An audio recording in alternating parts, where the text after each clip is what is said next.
শুভ দুপুর বন্ধুরা, কেমন আছে সবাই? তো আজকে দুপুরে একদম সিম্পল রান্না করেছি, অলরেডি খেতে বসে গেছি। তো দেখো, এখানে মোচা দিয়ে ঘন্ট করেছি, খাওয়া অলরেডি অর্ধেক হয়ে গেছে। এখানে ডাটা দিয়ে শীতল দিয়ে করেছি, আর এখানে বেগুন দিয়ে আলু দিয়ে একটু শীতল দিয়ে গুদকের মতো করেছি, আর এখানে হলো চিকেন কষা। চলো,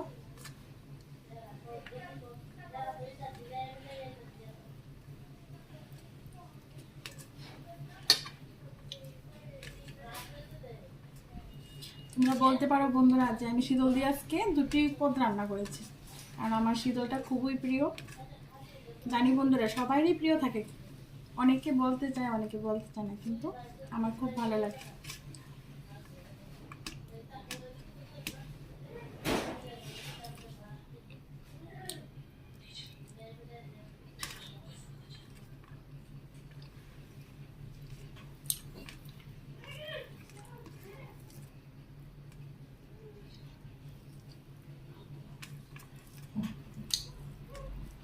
তো সবাই ভালো থেকো, সুস্থ থেকো, টাটা।